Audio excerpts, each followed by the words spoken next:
Okay, so I recently played a game that was Caro-Kann, and it led into the exchange variation. So let's take a look at that real quick. What is this game? So this is what confused me. He played c3, and what I'm looking at today is from this book called Play the Caro-Kann by Jovanka Hauska. It's a complete chess opening repertoire against e4. So chapter 6, there's no games per se. It looks like he just gives some, he doesn't follow any game, or I don't think he does exactly. He gives the moves though, so let's take a look at that and see how it has differed from how I played. So after the exchange, what he puts into the book is bishop d3, not c3. I don't think it matters per se. Maybe it does. So after that, knight c6. Right. So why does the bishop go to d3? To prevent this bishop from coming out? Because I think white wants to bring out this bishop to f4 and really kind of close in on black. That makes sense. So he played here. Well, we're looking at this today. We can go to jungle gym in a little bit, kiddo. Okay. Oh my goodness, this is dirty. Why? Can you go wash your face? No. It's from eating. I don't want to yet. Come on, go ahead. Not yet. Why? Not yet. When? And not yet. Alright. Well, let me do this, please. No, I want to get home. You're gonna help me? Okay. So after bishop d3, I have a gun. piece of gum? Yeah, you can have a piece of gum. This one. Just one. Every day and this one won. Okay. Every morning and this one won too. Well, that would be 2 then, wouldn't it? Every morning I have one. Every morning you have 1, okay? That's up. Look at that one. I'll give you a new one. Okay. Every morning I want 1. Alright, but it's not morning. Why? Because it's not. Alright, go. It's okay. Enjoy. Okay. So knight c6. And what's the move? Now it's c3. Alright, so it's same. Just change the move order. Move orders. Move orders. Always changing move orders. Why? Why did he change the move order? If he goes here first, what does that allow me to do first? Well, oh, then it allows me to bring out the bishop. Maybe that is better. Huh. Something to think about next time. Okay, anyway. So, c3. The exchange variation, I'm quoting from the book now, the exchange variation was originally thought to be one of the most harmless lines against the Caro-Kann, until Bobby Fischer utilized it to beat former world champion Tigran Petrosian in 1970. The variation is not quite as innocuous as it appears and is popular largely because of its easy and direct strategy based on very classical ideas of development. Okay? So it has an asymmetrical pawn structure. White's plan is simple: develop the bishops to d3 and f4. We talked about that a little bit. The queen to c2. Launch the knight into e5. I guess this knight. I want to get him there. Yes, yes, yes. Okay. And begin a kingside attack. Let's attack the king, yeah? Okay. Black has to fight 2 battles in this variation. 2 battles. Controlling the e5 square. So this is a very important square for black to try and control. Alright, so if I did something like this, then black will have pretty good control. Of course, I guess that's not one of the games here. Alright. So anyway.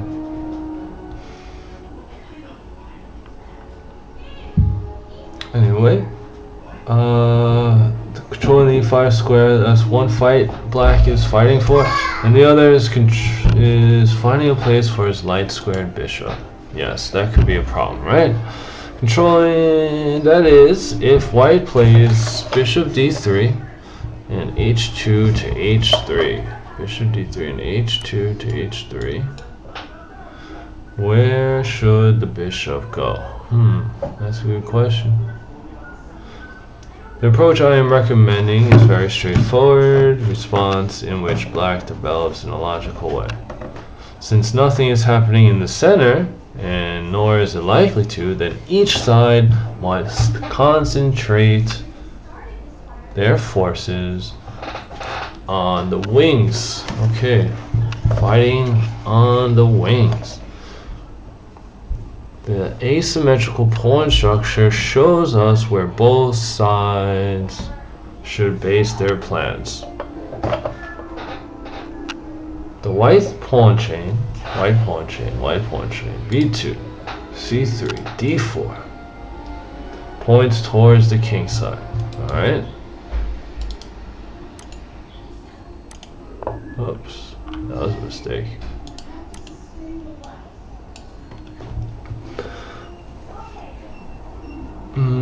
White is headed to the king side, whilst the black points point the opposite way. I guess if you move this here, then yeah. Okay. Black progresses gradually using what is known as the minority attack. Ooh, minority attack. Aha. Alright, minority attack. This is where black launches an assault against white's static pawn majority by advancing the B and A pawns, hoping to saddle white with a permanent pawn weakness. Alright, so there's a battle over the e5 square that we talked about. Both sides have a strong square which they will seek to control and occupy, often before beginning their respective attacks. For white, it is the important e5 square. So white really wants to control this one. Right. What about black? What does black want to control? What square is important for black? C4. C4, that would be this one. C4. C4. Yeah, even in my game, right? Was I using that? Let's take a look. This is my game. So yeah, this is pretty strong right here.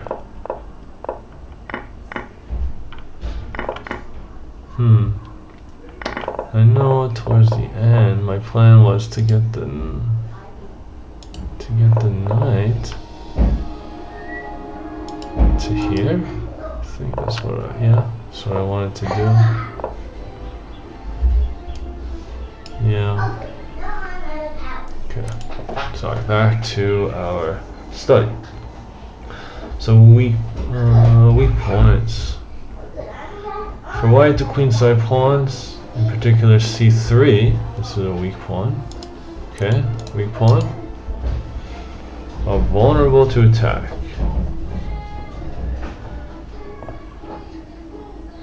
The c4 square is also weak. So this is weak. It's good for black, and for black, this is weak. And he must be aware of tactics on h7, yes. Okay, so that introduction out of the way, let's look at theory a little bit deeper. Okay, so right here. This is accepted as white's most testing move order, as it prevents black from developing with bishop f5 or bishop g4. Right. So that's why. Because then it's hard to get the bishop out. So this is probably the best move for white. Knight c6. Knight c6 and c3. Now, this book says queen c7. I know it's not the best move, but this is what he recommends. It prevents this bishop f4 plan. So now it says that white has three choices. h3, knight e2, bishop g5. What? That's a weird one. Okay, let me just take a look. What did my opponent play? Let's go back. Okay. So I probably should have brought this out here, yeah? No? Or at least here. No. Knight c6, okay. Interesting. Okay. Alright. Just having a look. Okay.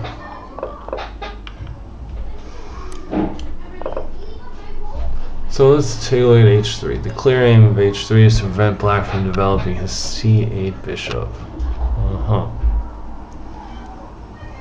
There are two main drawbacks. The first one is that the pawn now occupies a square for attacking purposes. Really? How so?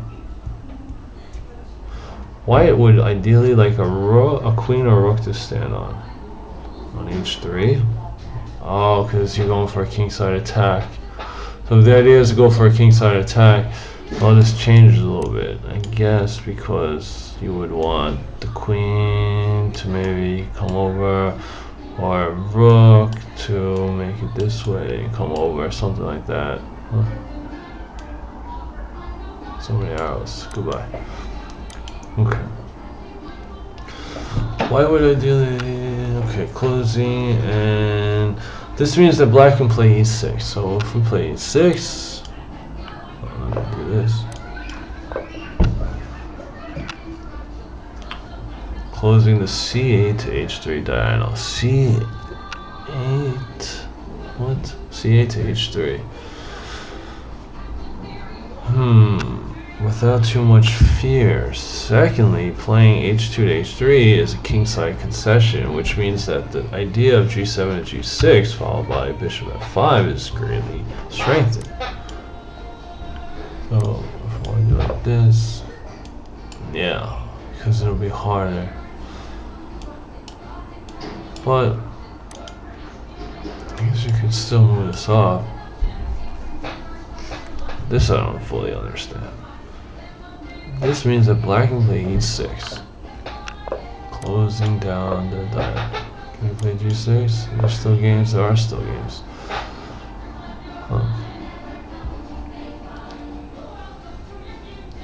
Interesting.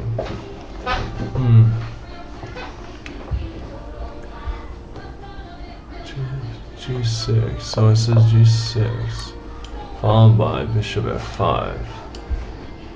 Wow. So let me just attack, take it. So what can I play? Knight f3, bishop f5. No, it doesn't takes. That's okay. And we're okay. But I guess then you just castle queenside, yeah? Let's see, castle. Knight f6. Rook e1. E6. Knight e5. Knight takes e5. Because eventually a castle. Huh. Wow, that looks pretty good for black. This knight here, but I guess you could take him out. Alright. I am getting a little sidetracked. So, h3. So, after h3, maybe the best move is knight f6. Black keeps his options open as to which plan to adopt. Knight f3. Alternatively, queen e2. Queen e2 is bad, huh? So queen e2 is bad because knight takes d4. And you get a pawn, right? Because you can't do that. Boom. Okay, cool. That's good to know. So knight f6, knight f3. Could do this. Could also do knight e2. Makes the idea of g6 less favorable for black. So g6 seems to be an idea in this opening, huh? Interesting. Okay. There's a lot to go through. But before I do, g6. G6 castles. G6 castles. And then bishop f5. So, why not take it, right? Like, do you really want to play g6 here? Or you're okay? Although at first sight it looks very strange to double the pawns in this manner, there's a great deal of logic behind the idea.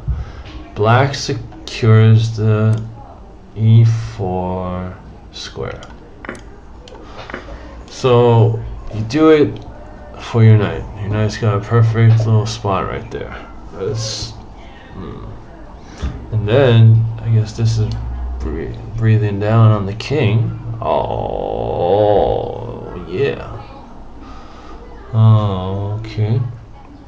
Opens the g file for his rooks to attack down and leaves white lumbered with a bad bishop.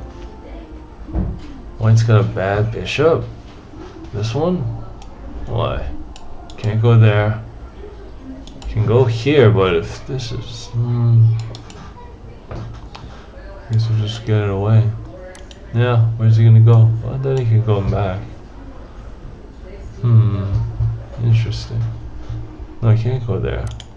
Wait, so if he goes here, move here, there, and then here, I guess, but got that.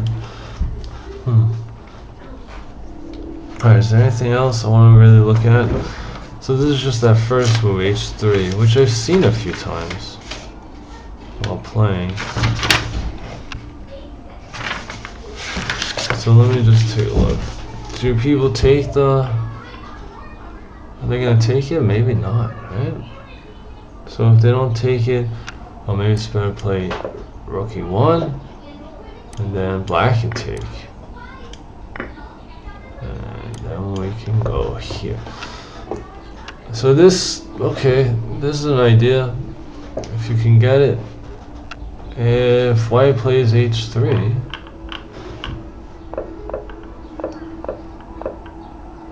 do I want to play? No, this is what I want to play. Alright, so if white plays h3, let's try and